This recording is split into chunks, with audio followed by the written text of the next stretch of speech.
সাহারা হল বিশ্বের বৃহত্তম উষ্ণ মরুভূমি, যা উত্তর আফ্রিকা জুড়ে বিস্তৃত। প্রচণ্ড তাপ, বিশাল বালির টিলা, এর্গ এবং পাথুরে সমভূমি, হামাদা, অনন্য বন্যপ্রাণী এবং তুয়ারেগের মতো যাযাবর জনগোষ্ঠীর জন্য বিখ্যাত। এখানে দিন রাত ঠান্ডা এবং খুব কম বৃষ্টিপাতের জলবায়ু রয়েছে। তবে এটি আশ্চর্যজনকভাবে বৈচিত্র্যময়, পাহাড়, মরুদ্যান এবং এমনকি অতীতের সবুজ সময়ের চিহ্নও রয়েছে। এর বিশাল বালির ঝড়ের ধুলো অ্যামাজনে পৌঁছে বিশ্বব্যাপী বাস্তুতন্ত্রকে প্রভাবিত করে।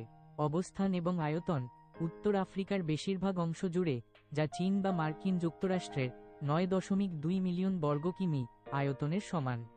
বালির সমুদ্র, টিলা, পাথুরে মালভূমি, হামাদাস, নুড়ি সমভূমি, রেগ, শুষ্ক উপত্যকা, ওয়াদি, পর্বতমালা এবং লবণাক্ত সমতল, চোট।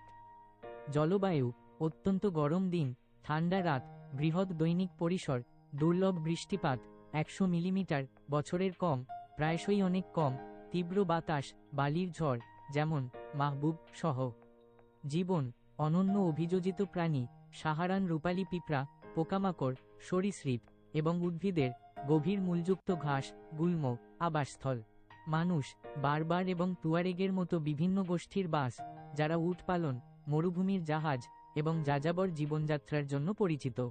এর ধুলো হাজার হাজার মাইল ভ্রমণ করে, আমাজন রেইনফরেস্টকে ফসফরাস দিয়ে সমৃদ্ধ করে, যা বিশ্বব্যাপী প্রভাব প্রদর্শন করে। একসময় এটি একটি সবুজ, আর্দ্র ভূমি ছিল। পৃথিবীর কক্ষপথ পরিবর্তনের কারণে আর্দ্র, শুষ্ক সময়ের মধ্য দিয়ে চক্রাকারে চলাচল করত। শুধু বালি নয়, পাথুরে এলাকা বেশি দেখা যায়। বিরল উল্কাপিণ্ড ধারণ করে, যা মহাকাশ সম্পর্কে অন্তর্দৃষ্টি প্রদান করে। প্রাচীন সাহারান আর্দ্র পর্যায়গুলি আফ্রিকান সবুজায়নে ভূমিকা পালন করেছিল। প্রধান বৈশিষ্ট্য: সর্বোচ্চ স্থান চাঁদের মাউন্ট কাউসি, ৩৪১৫ মিটার।